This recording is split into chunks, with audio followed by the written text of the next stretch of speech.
Fernando Gómez Montt, ex secretario de Gobernación, gusto en saludarte, buen día. Buen día, Ciro, ¿cómo están?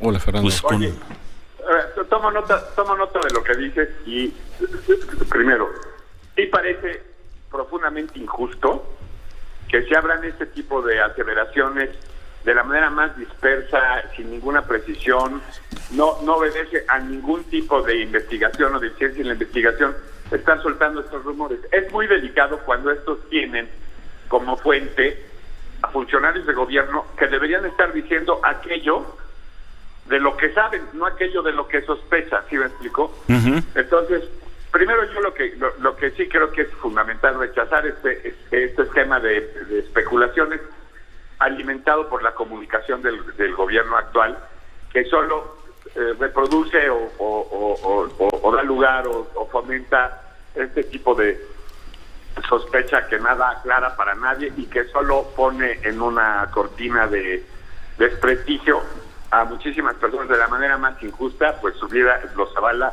y los tiene totalmente lejos de ese tipo de operaciones. Dos, a ver, de lo que yo sí vi en un extracto de una comunicación de este señor Santiago Nieto, es que él dice que iba a investigar de 2009 en adelante porque es el plazo que la ley le permite investigar, porque para atrás 10 años. ya dice que puede estar protegido por los temas de la prescripción. Yo creo que investigue lo que tengan que investigar, informe de aquello que sepa o sobre lo que va a actuar en su momento la autoridad. Que investigue está bien. En este esquema de especulaciones injustas, las investigaciones serias pueden poner cada cosa en su lugar y cada quien en el espacio que merece.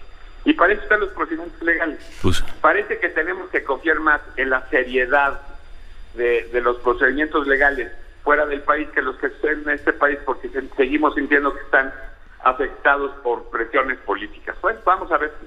Ahora sí que en los próximos meses tendremos mucho más información y eso irá despejando las especulaciones y las sospechas injustas sobre personas o grupos. bueno, pues muchas gracias Fernando Gómez Montt. Ahora una pregunta, una reflexión. Dejamos al ex secretario Gómez Montt, le preguntamos al penalista Gómez Montt.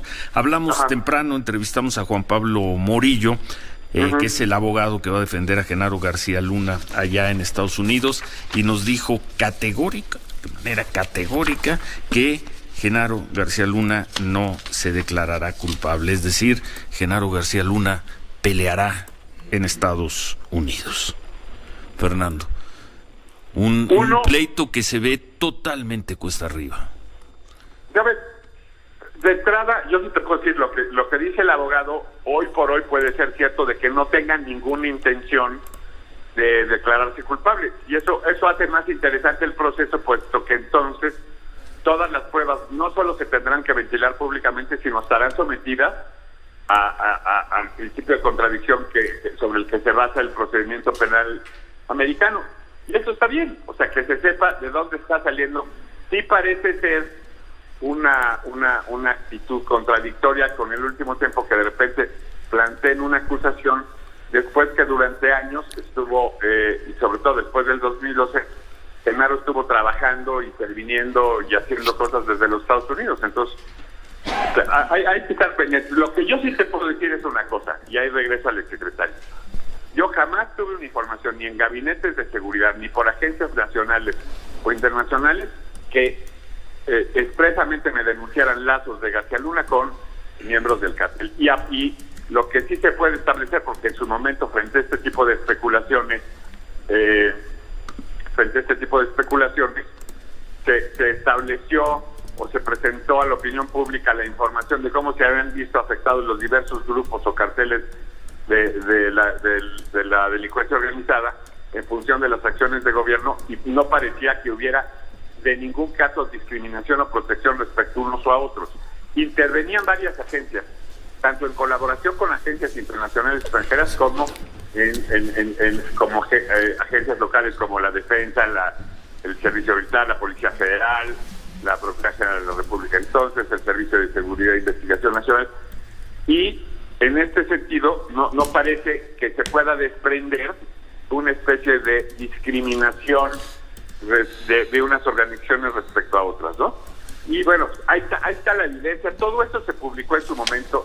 Lo que sí es importante es, todo esto siempre fue público. Se acudió a los congresos para pedir los presupuestos, se adoptaron reformas legales, se presentaba la información cotidianamente. Fue un tema. Una cosa se discutió respecto a esos años, si no se había pasado a centralizar o darle demasiado énfasis a este tipo de cuestiones respecto a otras. En el sexenio Calderón, con lo que se enfatizaba un poco hasta un uso político de la lucha contra la inseguridad.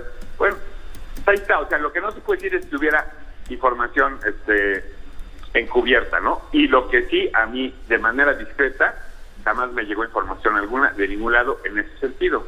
Habrá que ver, entonces, cuál es la fuerte información que tienen ellos y si es una información cercana a los hechos, porque esta información no fue aquilatada durante todo este tiempo que estuvo él allá. Y habrá que haber alguna reflexión. Bueno. Cuando la información existe, pero es reinterpretada a partir de circunstancias políticas, como por ejemplo, que cambie el gobierno en los Estados Unidos o que cambie el gobierno en México y entonces la misma información ya sea valorada de manera distinta, pues siempre eso siempre aflorará en los procedimientos legales, ¿no? Muchas gracias, Fernando Gómez Montt. Muchas gracias. Buen día.